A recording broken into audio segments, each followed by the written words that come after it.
low mobility mage supports with Hecarim in combination with that Taric. So gonna have to get a lot of work done here early. Let's see how much work they can do. We are on to the Rift, everybody. TSM 1-1, FlyQuest 0-2. The big story we had coming into the summer split was who could crack the top 3 of last splits, Team Liquid, TSM, and Cloud9. FlyQuest was one of the ones that got the nod, but it was a slow start for them. And Santorin said early practice wasn't going their way, but now they're on the Rift against one of these top 3 teams. They are up against TSM, a team that did look mortal in week 1. This is a good time to strike for FlyQuest. Certainly is, and something that already I'm kind of noticing here is it's actually coined Sona. This is the first time I've seen Sona Taric without the spell thief. I think this does make quite a bit of sense against such an impressive lane like the Caitlyn and the Lux, because you're simply not going to have winning trades with them oftentimes very early. If you ever do get bound up, you are going to potentially even just die to a trap plus binding combo. So this is going to allow Zven to play quite passively and still maintain a high level of income. So, you know, his damage will be down a bit, but he's going to complete that sight zone faster and then be able to start his farming faster as a result. It's also going to be more mana regen than a Spell Thief would have given, so if he is on heal duty all lane long to keep Smoothie alive, he's going to be a bit better at that as well. And we are going to see what happens in these level 1s. He's in a fairly aggressive Trinket Ward. We'll spot the Raptor camp as TSM leashes the red buff for Akaadian. The duo of FlyQuest is going to get right over to the lane at the start of this one and not deal with a 2-on-2 too early on. Akaadian knocks that one down. Then he's going to try to bypass the Trinket Ward. Now he'll walk right to the Raptor camp and he'll be spotted doing so. Yeah, so in these early levels, you can see Turtle and JayJ posturing very aggressively. They want to be able to threaten, you know, onto this lane. And remember, it's Smoothie that has to be taking the farm before Zven actually completes his quest. You know, that is usually how they are going to play it out. And that is going to be very, very difficult for him to actually get done here against the Lux and a Caitlyn. And not only can they actually, you know, bully out that 2v2, they're very effective at sieging the turrets, at knocking down turret plates. So that is certainly another part of their plan here. If they do win that 2v2 very heavily, you can start to move them around the map. Pyke is certainly not someone who can kind of hold in that 1v2 type scenario either. Very low on the wave clear. So, you know, if they have success there, it could mean a lot of turret plates going down across the map. And right now, actually, Taric has not even been allowed to get farm, so it's 4 CS on Sona and poor Smoothie kind of waiting for farm to get his way. We wait around as these battles keep going back and forth. The poke lead obviously does go with the FlyQuest side. The healing is what TSM's going to do to not die in this one as Zven walks up, grabs that little bit of extra gold, and 7 CS with 1 for a support is a fairly slow start here. Now, I am curious if this lane just ends up being Sona just farming directly and taking, you know, whenever the coins do come in, that's the play style. Again, I have not seen coin Sona myself as the farm role, but who knows? Maybe it's an innovation I haven't seen yet. Yeah, I mean, this way you can actually farm, you know, without having it turned off like the Spell Thieves would be. So, you know, that might just be the idea here. This will be a much lower income Taric then. You know, certainly an adaptation on the strategy, which I think makes sense. And this is a dive you cannot really pull off because Akaadian is here. So they're going to have to just back off, but already getting some good chip down on this turret. Akaadian right place, right time, though, to dissuade this dive. And even Pobelter making the roam. Yeah, coming on down and making sure that a little bit of that farm was lost. You can see 19-11. At this point, it does feel like Sona is actually the primary farm member as far as I can tell. So, cool new look here onto this one, but it's still an early turret plate taken down. It was Akaadian who had to path correctly to be there, and okay, to his credit, he did, and stays alive on this one, but this is still a 2-on-2 lead that's going pretty well on FlyQuest's side. I think it's smart, right? You know, if Smoothie was trying to be the primary farmer here, I do think he would just be taking too much poke, probably losing too much health, and you're just going to hard lose the lane off of that. But even with this strategy, you can see Zven already sent back to base. Hopefully for him, he has enough for that coin upgrade. He does have teleport. Turtle is also playing TP, so, you know, we'll be trying to really keep this tempo up in this bottom lane. All right, so in we go. Back onto the map is Zven burning his first teleport and getting just the Fairy Charm and a refillable potion. Not the most exciting start. Also the coin upgrade, which, yeah, as Azale thumbs up to me silently and says, Freak, don't miss that one. The coin upgrade, of course, probably the biggest thing you're looking for in that recall. Exactly. You really want to get that early gold income. That is so much of what it is about. Yep. You know, it's kind of interesting to me because I do think that, you know, this is a really smart adaptation based on the lane that they're playing against. I wonder in a situation like this, if it doesn't just make sense to actually just go Airy then instead of Klepto as well, right? Because for the similar thought process, if you're not actually getting a lot of autos off in lane, the Klepto gold is going to be very low. You're not going to be like actually stealing a lot of things. And we'll have to kind of track throughout the game how much he's really able to get through that Klepto. Because if he's not getting a ton, I do tend to think Airy would probably just be more effective. Sure. I actually agree with that Keystone choice here. One thing I do want to point out with this coin plus farm Sona, gold basically identical to WildTurtle. Despite the 10 CS difference, the gold is, well, actually, yeah, within 12 here. So this is definitely working out. He is on parity completely, and eventually that will be a late but eventual combine there as they go for a little bit of damage there. Zven takes a couple of hits, and now some attacks back towards JayJ as the Lux tries to farm out through the Spell Thieves. Does have more gold than Taric, otherwise, though, fairly equal. Quick check in on the top lane. A small farm lead towards Broken Blade, but with a very large wave for Viper to farm. Means Riven, in my mind, is actually winning in CS and will long term. But this has been a fairly close 1v1. Yeah, and thus far, you know, Santorin really hasn't made many moves. He did go down to that bottom side. It was answered by Akaadian, so not really any commitment to that. Besides that, he's just been kind of power farming here. You know, he is up in experience over Akaadian, currently level 5 to level 4, but it's not the kind of explosive early game that I think you're really hoping for as FlyQuest. I do think that you were hoping by the time Hecarim is 6, that Santorin has already killed a number of people or forced a lot of summoners or kind of, you know, created some sort of significant advantage for his team, and that certainly is not the case just yet. And right now, Santorin is lying in wait, hoping he finds Hecarim in rotation, apparently, as doesn't walk by any of the control wards that's been put down earlier. Looks like he popped a blast cone and now goes to fight this ward as the red buff has spawned. Right now, Akaadian is taking the long way around. Level 5 now on both these players, and who actually now found out by Pobelter as well, as mid lane is missing and Akaadian is going to be shoved out of his jungle. The red buff will be stolen, so there is that glimmer of early game aggressive jungling that you were hoping for with the Elise. It's not a kill, but it's a buff steal. Yeah, and this is really nice, and you can also see, you know, if you look at the mini-map, you know, this bottom side of the jungle, look at all these wards that they do have in this whole area, these 4 wards around there for FlyQuest. They're trying to establish control in this area because Pobelter has the push in mid lane, so that would allow you to then set up a situation where you can bring that 4-man bot for a potential dive. That is what they were kind of showing in those early levels. They haven't been able to pull it off thus far, but you know, that is the kind of thing that you do want to see. I will say it is a bit surprising to me, though, that he hasn't been playing more towards the Riven. That is where I was expecting them to have more focus, kind of around those solo lanes. And you know, so far they've been happy to just have Pyke farming against this Riven evenly, and no significant advantage really has come from Viper's Riven pick. And I'm curious what the matchup actually looks like long-term, if it is one that, you know, flips on one item and going equal, and then suddenly you've got Tiamat and you win the game. Like, you know, I just don't know how that plays out, but that might be what's in their head. Yeah, and I do think, you know, Riven certainly will win the 1v1s. You know, there's a certain point in the game where, you know, you are starting to get tanky enough once you have a lot of CDR as the Riven. The Pyke is going to really struggle to even get you into execute range. But Pyke doesn't really care about winning that 1v1 unless you're diving him and actually killing him. His goal is more just push the wave, roam, and join these explosive team fights where Hecarim is going to be diving into the backline with a Taric ultimate, trying to get one of these squishy members low, and then all of a sudden Broken Blade can pop off in that fight and really start looking for the executes and the resets. Oh, pretty good damage down here as Zven is now out of mana despite the very heavy regen build. The 4th plate almost taken under 9 minutes in. One of the benefits of this Aftershock Lux is it's very trivial to get Demolish in that page and just get the chunks down. So 1100 health in that turret, but here comes TSM. Base checking at the wrong time.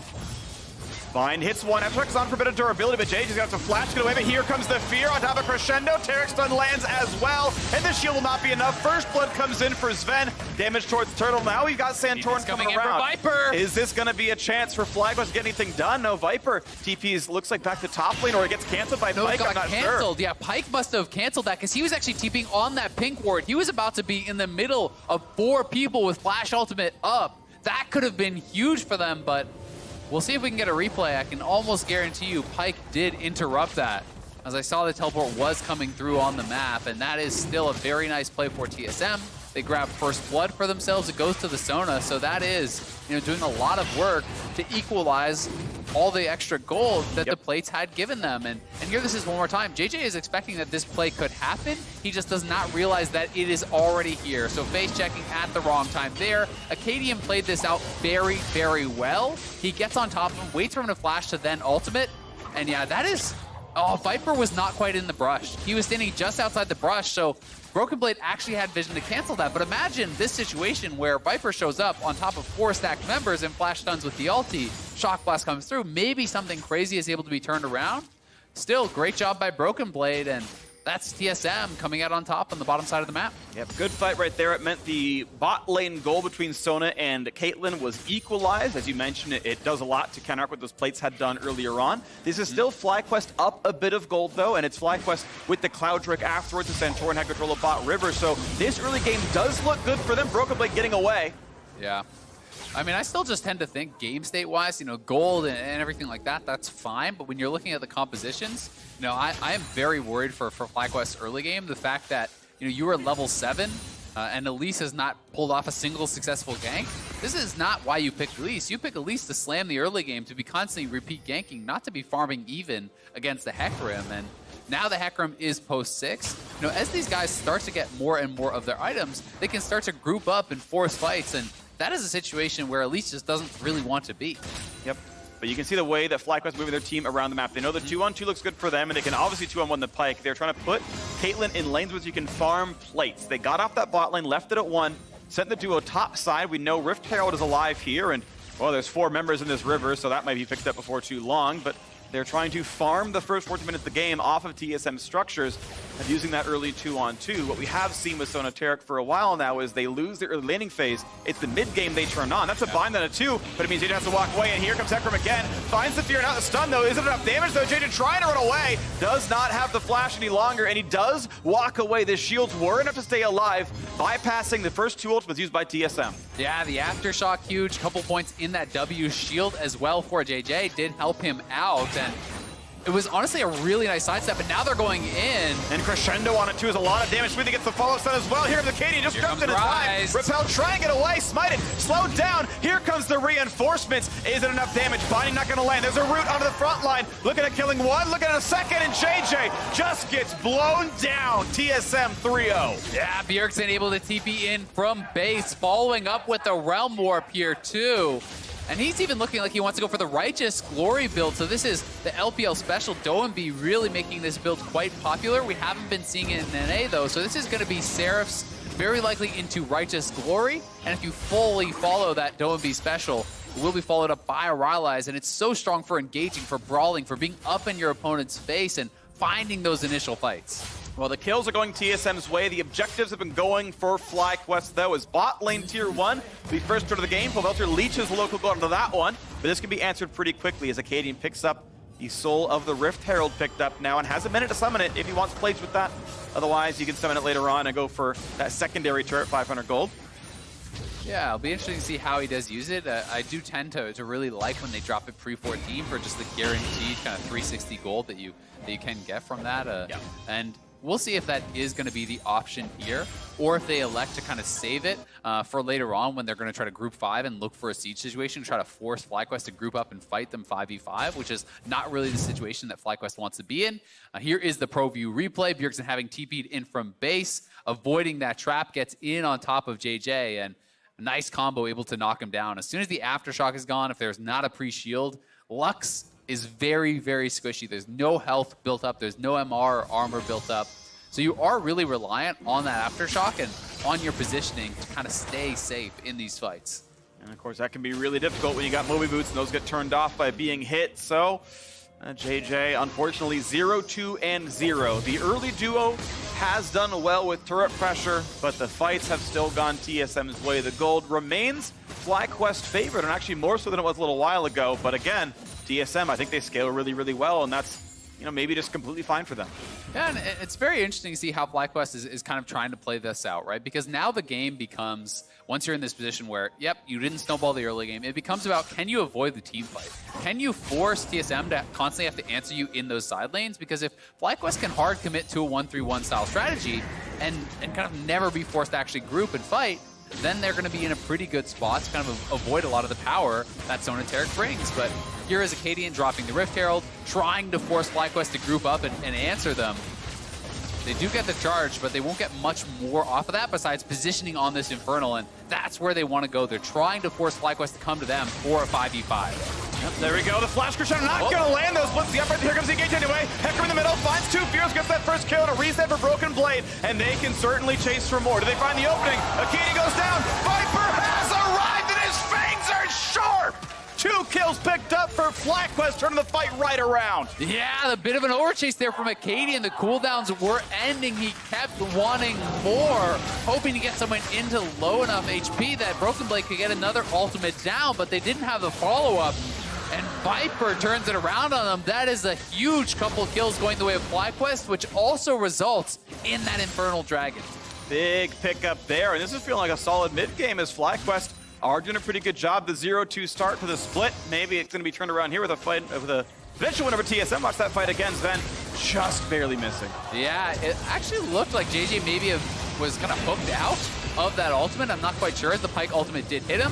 Either way, they do knock down JayJ, but the return damage is huge here as everyone from FlyQuest, those are the 4 main threats who are still alive. So Akaadian going forward with that Taric ultimate falling off, he is not a tanky horse and does get knocked down very, very quickly. This is going to put Viper in a pretty nice position here. Viper now very strong in this 1v1. He has his Black Cleaver as well as the Caulfield, so he's sitting on a lot of CDR at this point in the game. And is going to really be getting to that point where he can dominate the 1v1 very easily. He's sitting 1,000 gold over Broken Blade. It's like 20% gold lead individually. That should be enough to give him a lot of say over how this matchup plays out. Taking down that bottom scuttle, no problem as well, and it still sits in this 2,000 gold lead for FlyQuest with 2 in-combat Drakes, which can help kind of withstand how much combat stats TSM have with their 2 Aura bots. Yeah, and I mean, anytime you can win a grouped-up team fight against TSM, that bodes so well because FlyQuest, for the most part, is wanting to play the 1-3-1. They are wanting to play the side lane. So, you know, TSM, it's on them to try to force the hand of FlyQuest with these hard engages. But the 3-man squad from FlyQuest that is going to be defending these turrets is quite safe. You have Elise, who can help to clear the waves out with the volatile Spiderlings. Lux has fairly good wave clear. Caitlyn does as well. You know, these champions are all in combination as a 3-man squad. Going to be able to clear out those waves pretty quickly, and hopefully for them, buy time for their Riven and Jayce to be successful in the side lanes. All right, now we have 1.5 items in for Caitlyn as WildTurtle has the Zeal, and the IE, of course, already done for a while now. The Seraphs has some time to go. The Sona about 2/3 of the way until that's going to turn all the way around from Archangels up, building toward the next item as well. Typical hunting guys coming through eventually. Not hunting guys, sorry. Abyssal Mask coming through eventually for Smoothie. But we're kind of in transition for a lot of the TSM purchases right now. Yeah, and the Abyssal Mask is going to be a lot further into the game than it normally would be because he was not farming in the early stages. Remember, this is a lot lower income than Taric default often support Taric income. Exactly. Like, this is just a regular support Taric building a fairly expensive item. So it's going to be quite a while before he does finish that up. And you know, another thing I never really got to kind of talk about with the Righteous Glory here on Bjergsen that he's going to be building towards is also that both of the split pushers, people in the side lanes, are both going to be dealing physical damage. So you know, the Glacial Shroud in and of itself is just quite effective and quite an efficient item, whether you're going up against Viper or Pobelter. Yeah, exactly. You're not going to really one-running Elise in this game, and you beat JayJ regardless, so I agree. It definitely super fits the bill based on game state, based on enemy composition. Now, has the Merc Treads to deal with CC, has some flat pen to get some more damage output in these fights later on. And you can see, again, Viper very easily able to knock down these waves. Broken Blade putting a ward down, making sure he's not getting dove by the Elise. Mid lane tier 1 now falls as well, as FlyQuest seem to have the somewhat better 4-on-4. Granted, you've got Bjergsen up there in the top side, but this is a map state that feels like it's going FlyQuest's way. Yeah, definitely the case, but we all know how well a lot of these champions do scale. Sona, Taric, Ryze and Hecarim, in particular, that 4-man squad, do just continually get stronger and stronger the later the game goes.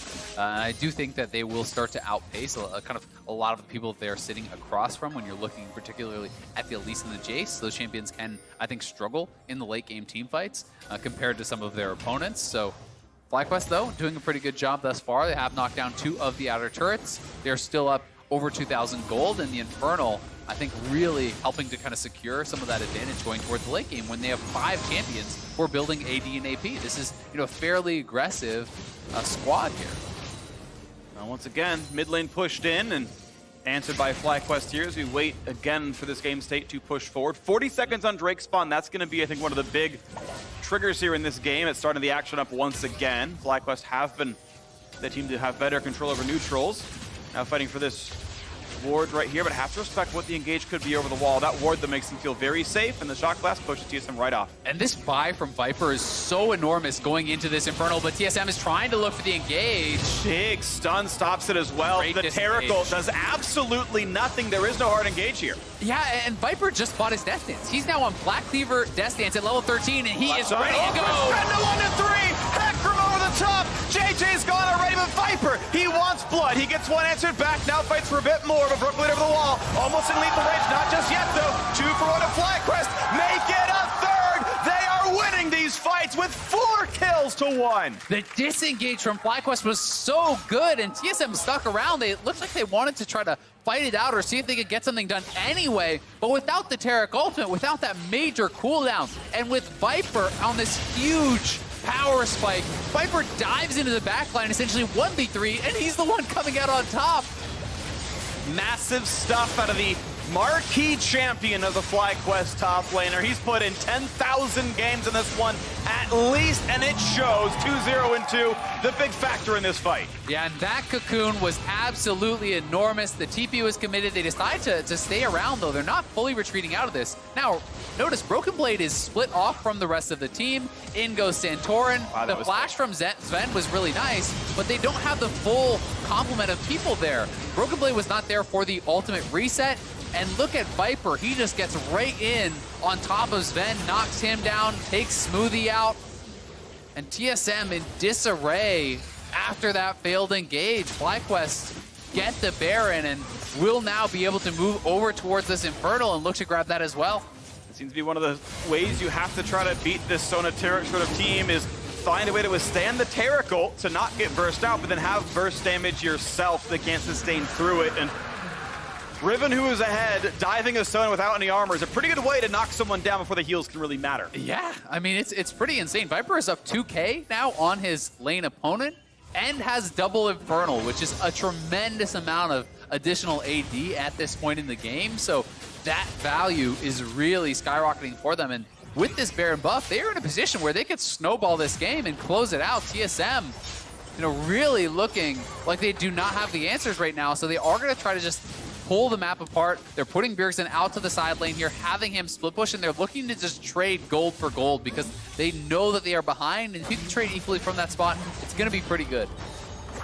Well, you can see a 5, almost 6,000 gold with Baron buff on for 2 minutes. They're pushing in for even more here, looking at the inhibitor tower itself. Now, ults are up for the TSM contingent, but if they even press those buttons or they win the fight. As we wait and go back and forth across these lanes, Viper once again in the bottom lane. Broken Blade gonna have a pretty hard time fighting him out of this one. Does have a bit of wave through it. Baron minions are quite tanky against champions. I mean, Broken Blade can't do anything at all in the 1v1. I think Viper wins the 1v1 under Broken Blade's turret at this point in the game. Probably. So, it's pretty brutal when the Viper is on 40% CDR from ahead with a Death Dance. You just don't have the damage to actually get him low before he knocks you down. So TSM is constantly going to have to send a second member down to support, and that is why they are looking potentially for an engage down here. Bjergsen moving down is around. They're at least going to clear it out. All right, minion wave cleared. He has backup from Bjergsen, and TSM are weathering the storm. There's only a minute left on this Baron buff, and that means 2 more rounds of this. But inhibitor turret in the mid lane going to drop as WildTurtle very safely in the back line just puts out the damage. Rapid fire cannon long since finished, and it means he can hit those turrets from very far away. Second seal in inventory as well as he puts the shots in. Inhibitor's dropping. And notice how they're playing on this trap line that Turtle has set up. There's 4 traps there that they're constantly dipping back to. That is very difficult for TSM to actually engage into. So with this great siege composition that they actually have from ahead, TSM is really, really struggling to hold on here. First inhibitor is already down. There is still 20 more seconds on this Baron buff, and they could very likely take a second. America broken play, finds the pullback on Santorin, not the stun, but they're gonna go for the play right now. Fear comes in, finds two, the stun on top. Is this the fight that TSM needs? But Viper charges right back in. It's venomous, 4 kills, and the stopwatch stops the reset. So nothing comes through for Pyke. It's 4 for 0, and FlyQuest will wreak havoc. They will take out the TSM base and a sub 25-minute victory. We said good FlyQuest. Top of the top 3? Well, they will top of the finalists here. FlyQuest take down the Nexus and take down TSM. What an incredible game here from FlyQuest.